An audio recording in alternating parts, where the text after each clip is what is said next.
पढ़ाई करती है, कॉलेज जाती है, नौकरी पे जाती है, तो डीटीसी बस के अंदर लड़कियों के साथ और महिलाओं के साथ किस तरह दुर्व्यवहार होता है, उस बात को मैं भली भांति समझती हूँ। मुझे याद है जब हम स्कूल में पढ़ते थे तो अक्सर स्कूल में कभी एक्स्ट्रा क्लास के लिए, कभी स्पोर्ट्स की ट्रेनिंग के लिए, कभी एनुअल डे की प्रैक्टिस के लिए स्कूल में आफ्टर आवर्स रोका जाता था, लेकिन स्कूल बस तो तब तक चली गई होती थी। तो जो बच्चे एक्स्ट्रा क्लास के लिए रुकते थे, जो बच्चे एनुअल डे प्रैक्टिस के लिए रुकते थे, उन्हें डीटीसी बस में वापस घर जाना होता था। और अक्सर लड़कियों को उनके माता पिता इसी वजह से नहीं रुकने देते थे, स्कूल की एक्टिविटीज में इसीलिए पार्टिसिपेट नहीं करने देते थे क्योंकि उन्हें भरोसा नहीं था कि वो सेफ तौर पर डीटीसी बस से अपने घर पहुंच पाएंगी।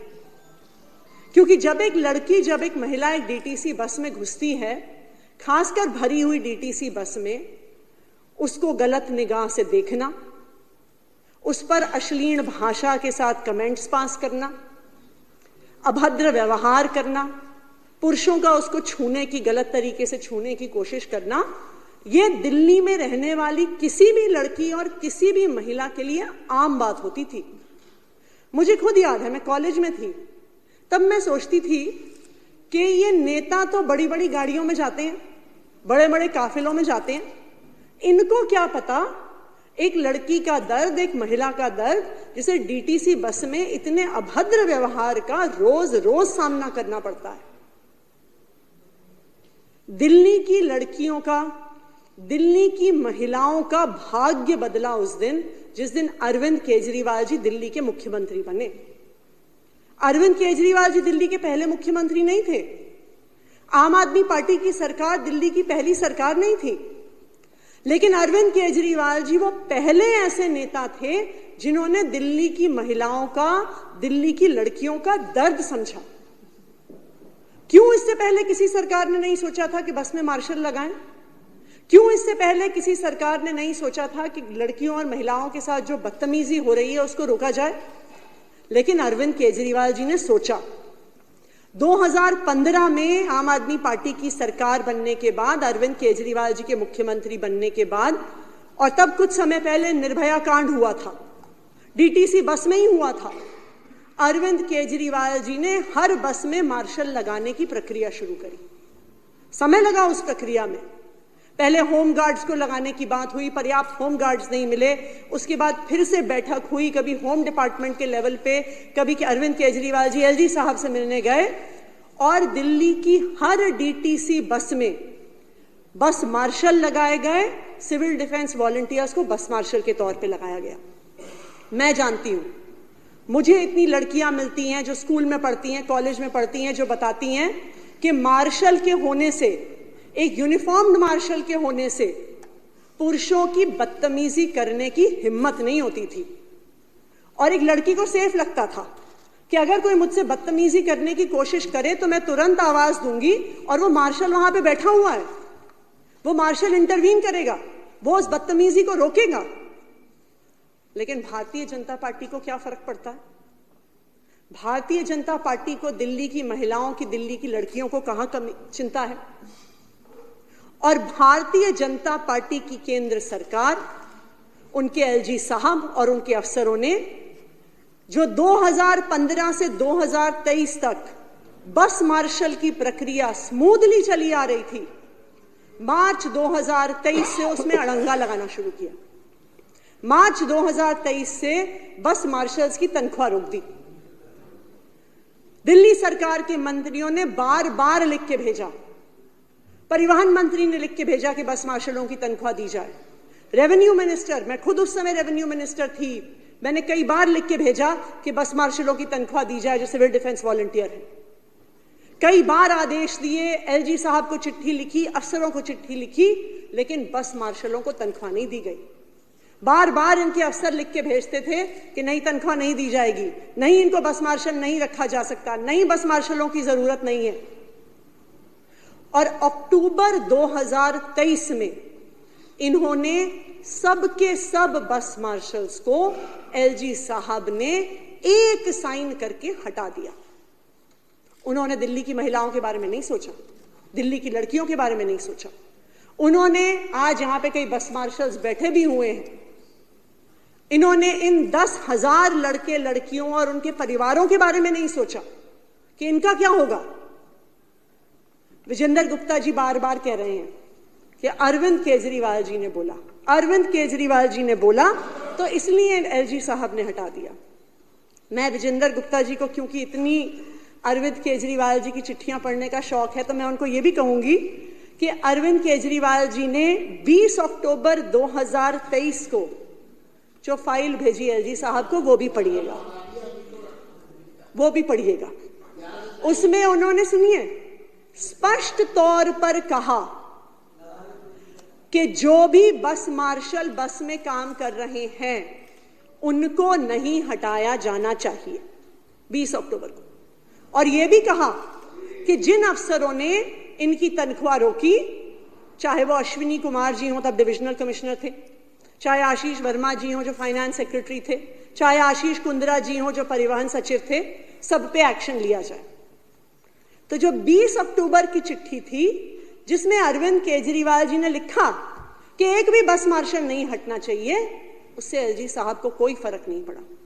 27 अक्टूबर को, क्योंकि तब तक ये बात फैल गई कि ये बस मार्शल को हटाने वाले हैं, अरविंद केजरीवाल जी ने पुनः एलजी साहब को चिट्ठी लिखी कि बस मार्शल्स महिलाओं की सुरक्षा के लिए बहुत जरूरी हैं और ये 10,000 लड़के लड़कियां गरीब परिवारों से आते हैं, इनको ना हटाया जाए।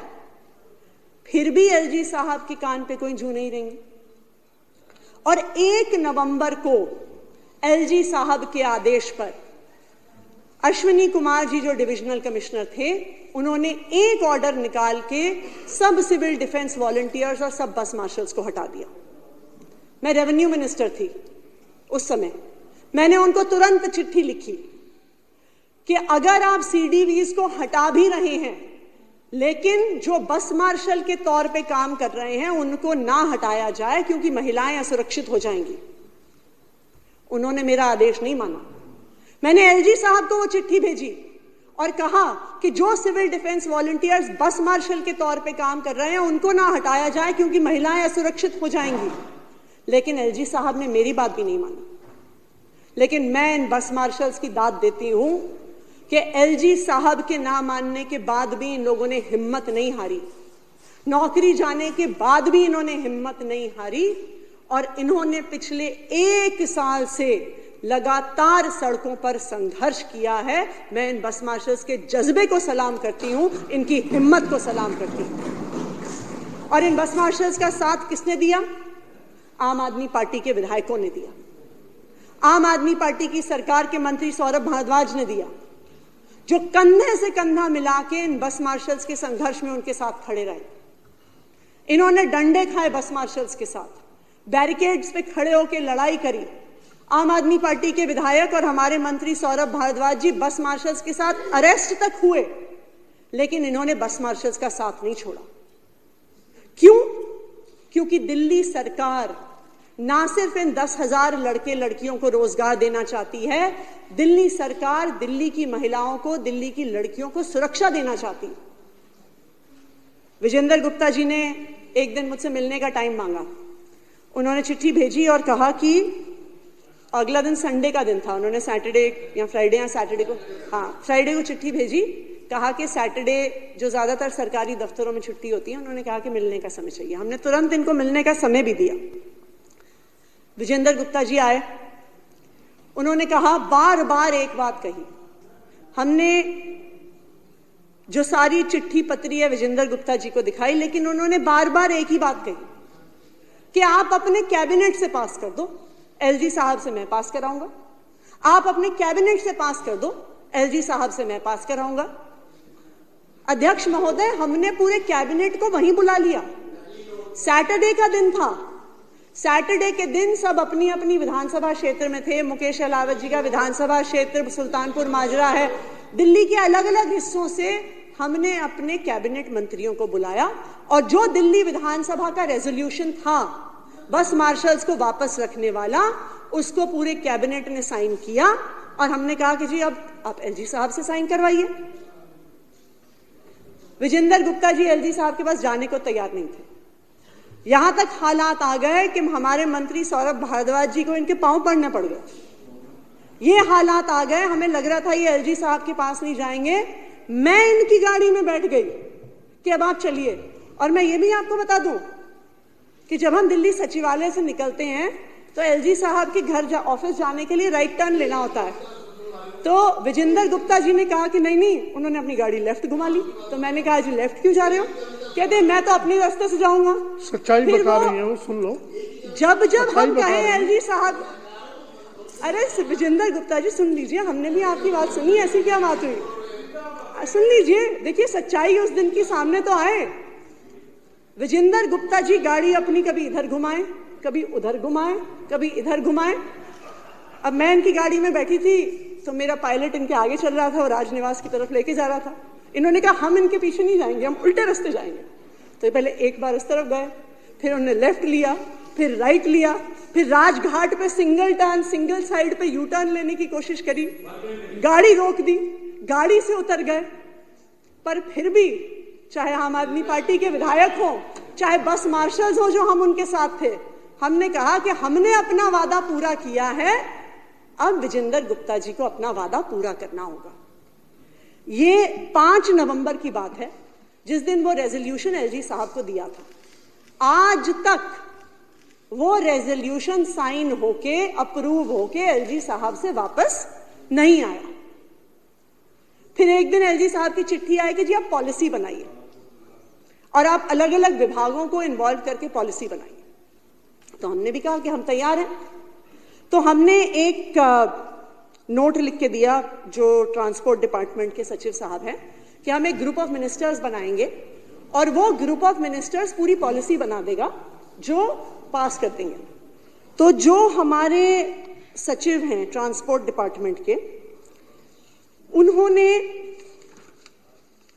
6/11/2024 6 नवंबर को जब हमने कहा कि पॉलिसी बनाने के लिए हमें ग्रुप ऑफ मिनिस्टर्स बनाना है, उन्होंने बिल्कुल साफ साफ शब्दों में लिख के दिया कि ये जो बस मार्शल्स का मुद्दा है ये सर्विसेज में आता है जो एलजी साहब के अधीन है, और लॉ एंड ऑर्डर में आता है जो भी एलजी साहब के अधीन है।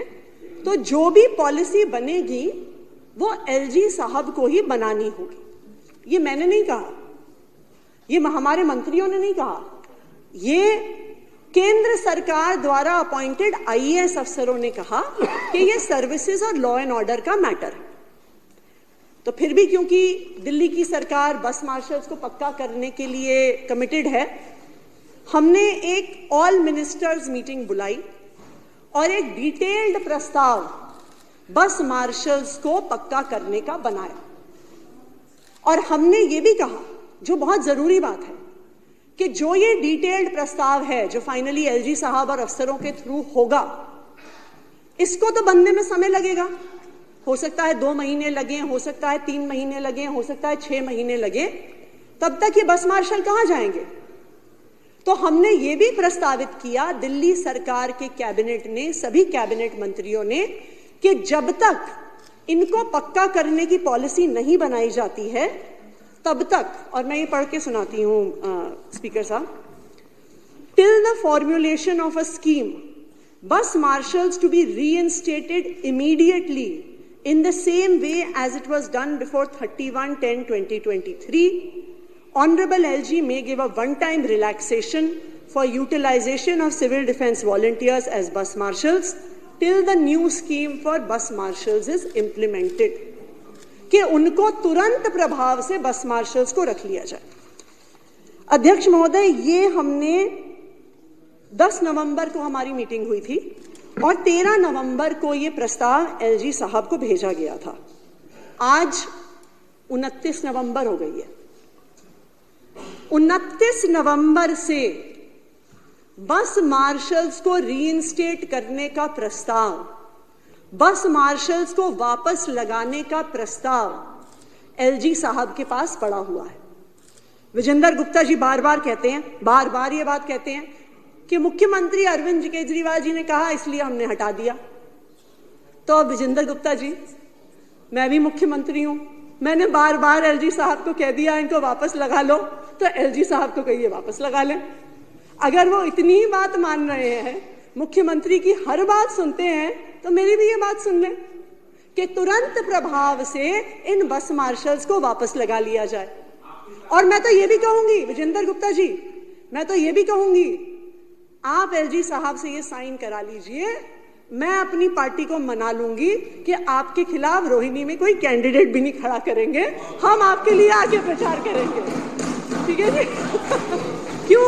क्योंकि हमारे लिए एक सीट मायने नहीं रखती, हमारे लिए इन बस मार्शल्स की नियुक्ति मायने रखती है, दिल्ली की महिलाओं की सुरक्षा मायने रखती है। तो इसलिए मेरा आपसे आग्रह है कि आप, और मैं भी आके प्रचार करूंगी आपके लिए, आप कहिए तो मैं भी आपके लिए प्रचार करूंगी आपके लिए, लेकिन जो 13 नवंबर को प्रस्ताव हमने भेजा है, नहीं तो तारीफ करने के अलावा हमारी बात भी मान लें और इन बस मार्शल्स को वापस नौकरी दे दें। तो मेरा भारतीय जनता पार्टी के कई विधायक तो यहाँ पे नहीं है, पर एलओपी विजेंद्र गुप्ता जी यहाँ पे मौजूद हैं, मेरा उनसे यही आग्रह है कि जो 13 नवंबर को दिल्ली सरकार के कैबिनेट द्वारा ऑल मिनिस्टर्स की रिपोर्ट और रिकमेंडेशन एलजी साहब को गई है, एलजी साहब उसे पास कर दें और तुरंत प्रभाव से सारे बस मार्शल्स को दिल्ली की बसों में वापस लगाया जाए। Thank you.